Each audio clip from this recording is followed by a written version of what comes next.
We support efforts to prevent Iran from obtaining a nuclear weapon and to prevent its regime from further threatening international peace and security.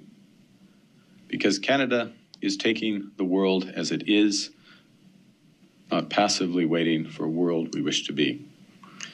Passively. We do, however, take this position with regret because the current conflict is another example of the failure of the international order. Despite decades of UN Security Council resolutions, the tireless work of the International Atomic Energy Agency, and the succession of sanctions and diplomatic frameworks, Iran's nuclear threat remains. And now, the United States and Israel have acted without engaging the United Nations or consulting allies, including Canada. So where to from here? With a rapidly spreading conflict and growing threats to civilian life. Canada reaffirms that international law binds all belligerents. We condemn the strikes carried out by Iran on civilians and civilian infrastructure across the Middle East. And we implore all parties, including the United States and Israel, to respect the rules of international engagement. Canada calls for a rapid de-escalation of hostilities and is prepared to assist in achieving this goal. Okay. Jim?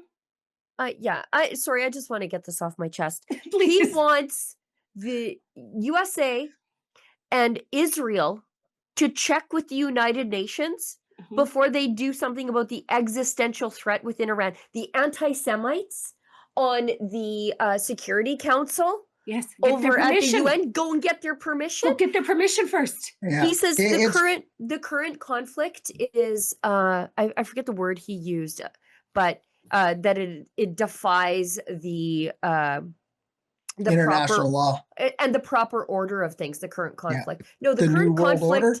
is a realignment of the proper order of things, with the top That's right. dog at the top, making sure that the world is safer for the rest of us. At least that's my unexpert opinion.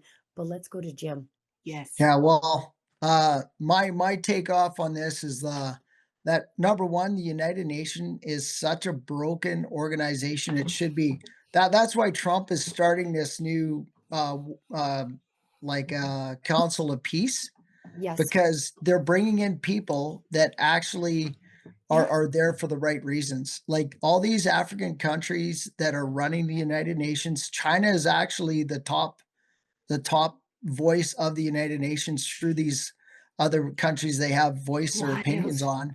And it's complete waste of money. They don't help anybody out there. And I seen it firsthand when I worked in Africa, all Same. the UN aid and shit, how that gets sold to China and goes out the door to them, and their people are starving in the streets. I saw it in Iraq. It's terrible that we have a prime minister that tells us that Muslim values are Canadian values. Well, they didn't fight with us in Europe or in Africa to create our system. So yes, Muslims are allowed to live in Canada, just like when we live in Muslim countries, we assimilate to their rules and laws. That's got to happen in Canada as well. Everybody's welcome here as long as you're going to be a Canadian. When we start putting water into the soup and now it's nothing, there's no substance to our country anymore. And we got to get back to those values that we believe in and that this nation was created upon. So yeah, the United Nations has to go. It supports terrorism, and that was proven in June of last year when the UNRA or whatever they call that humanitarian force was UNRWA, they were helping for the forever refugees. Yeah. They were active. UNRWA employees were actively engaged in the October 7th attacks. Yeah. And we've known for years and years that they've been hiding weapons caches in UNRWA schools. A good buddy of mine was killed in Israel. He was an officer that was sent over there to oversee the peacekeeping part of things of the United Nations. And the Hamas had a bunker, command bunker, underneath the United Nations building, and it was protected by the United Nations building being above it. And the Israelis had to take out this command center, and unfortunately, a Canadian soldier was killed in that operation. And if he would have known what was going on under his feet, I'm pretty sure that he would not want to be part of that. And unfortunately, he lost his life. But this is how they roll, and the United Nations knows what's going on there, and it's garbage of what they're doing, and standing behind that flag that symbolizes peace. 80 years ago, it did. It doesn't anymore. No, not at all. And as for Canada being consulted, number one, we are such a risk to security. Like, that's why we're not invited to any of these things, because China is actually involved in all of our levels of politics, and all that stuff gets out. And number two, we have nothing to offer to actually help with the transition in Iran. Right now, as Canadian government, they should be going to all the embassies of the Iranian embassies. All the government officials that are there should be deported back to Iran or to wherever, but out of the country.